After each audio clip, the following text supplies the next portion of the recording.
Me parece que es bien importante esta intervención de la doctora Lucía Janet. Fue inclusive afortunado que me hubiera tocado después de ella, porque de verdad creo que el planteamiento de tener a la fiscalía dependiendo de la presidencia, que sería copiar íntegramente lo que es ese sistema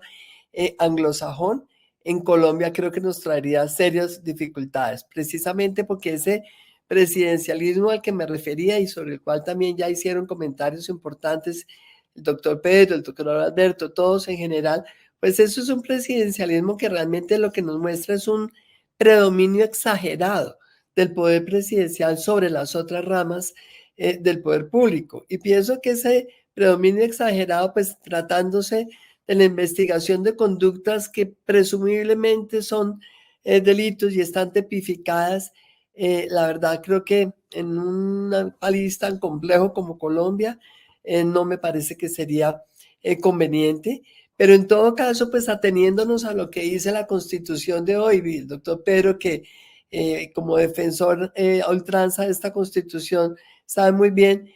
la verdad, todo el trabajo que se ha hecho por preservar esta Constitución parte del reconocimiento de que tiene muy bien delineado, entre otras cosas, ese equilibrio de poderes, reconociendo la necesidad de la colaboración armónica, pero también de que haya esos pesos y contrapesos que eviten obviamente un poder desbordado de ninguna de las ramas y que garantice esa moderación del ejercicio del poder, evitar las arbitrariedades, evitar la politización,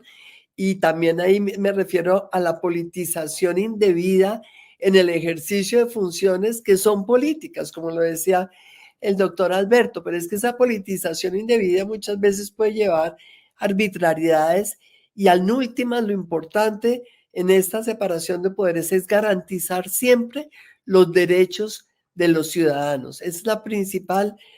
obligación que tienen todas las ramas del poder público y me parece entonces que dándole más a este predominio exagerado del poder presidencial, realmente podríamos incurrir en una carencia de garantías precisamente para los ciudadanos y para el ejercicio de sus derechos. Y me parece también importante recordar que en la sentencia de la Corte Constitucional, la 373, en la que se definió el tema de la reelección presidencial en Colombia en el 2016, allí precisamente se hace mucho énfasis en esa separación de poderes y la garantía de esos pesos y contrapesos y de ese equilibrio de poderes precisamente en función de los derechos ciudadanos. Eso es lo más importante de todos. Y en un tema tan delicado como es la investigación, para después obviamente desarrollar todo lo que son las acciones penales que vienen como consecuencia de esa investigación, me parece que esa autonomía de la Fiscalía es absolutamente necesaria y esa autonomía sin duda está más garantizada dentro de la rama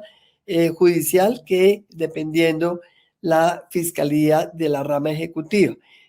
Dicho eso, pues insisto en que ya la terna propuesta por el presidente de la República realmente no implica la decisión del presidente, es la decisión de la Corte y la Corte decide teniendo en cuenta toda esa ponderación de factores. Por un lado, el conocimiento, evidentemente tiene que haber un conocimiento. Yo creo que sobre todo recientemente que uno ve tantos casos de personas que llegan a los cargos sin tener ningún conocimiento y ninguna experiencia sobre el tema, eso es realmente un riesgo para la ciudadanía, es un riesgo para el manejo del Estado, es un riesgo para el sistema democrático en sí mismo, y yo sí creo que tiene que haber siempre un nivel de conocimiento garantizado para el buen ejercicio de la función pública, que es obviamente de lo que se trata. Pero asumiendo que se da ese buen conocimiento, hay otros factores que se tienen que tener en cuenta por parte de la Corte, y por esa razón es que la Corte en el año 2002 definió precisamente en el proceso de elección de los fiscales, definió entonces que tendría unas audiencias en las cuales la Corte tiene que evaluar realmente no solamente el conocimiento, sino las condiciones e idoneidad de las personas que hagan parte de la terna. Y en esa evaluación pues cabe toda clase de factores, de conveniencia política, de equilibrio, etcétera. Pero por encima de todo está lo que decía también la doctora Lucy Janet, es la condición humana, es la calidad ética de cada quien la que en últimas tiene que servir realmente como la garantía de ese equilibrio y de esa objetividad y de esa imparcialidad en la investigación, así como también en el juzgamiento y en la decisión final que tomen los jueces. Creo que el tema de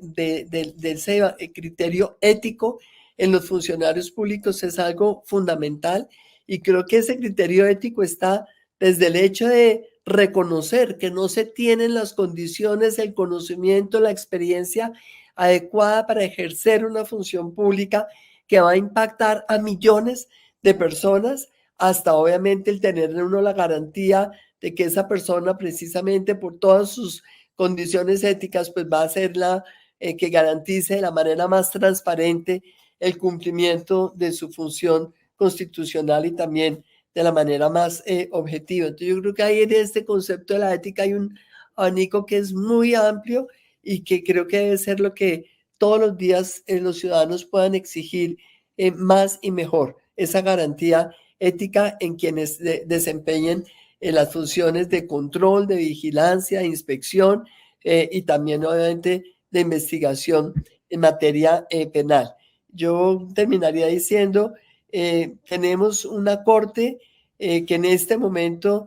sin duda ha demostrado su autonomía, su independencia. Tenemos que mantener todos el respaldo a esa corte, recordando que en todos los casos que ha habido desde el año 91 de elección de fiscal, la corte ha aplicado el mismo procedimiento, están esas audiencias que están definidas desde el año 2002, esas audiencias están en el acuerdo 06 del 2002 y en cada una de las elecciones pues el periodo de evaluación ha sido diferente en algunos casos, como lo recordaba también ya antes el doctor Yepes, pues bueno, más de un año de encargo precisamente para proceder al nombramiento a la elección de fiscal, pero pues recordemos que de los 5 que han sido título de encargo, Guillermo Mendoza, Marta Zamora, Jorge Perdomo, Fabio Spitia,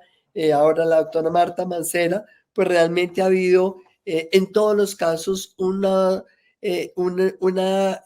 autonomía de la Corte para tomarse el tiempo necesario sin sentir realmente que hay una presión indebida desde ningún sector de la sociedad, ni tampoco obviamente desde el Ejecutivo, que es quizá lo más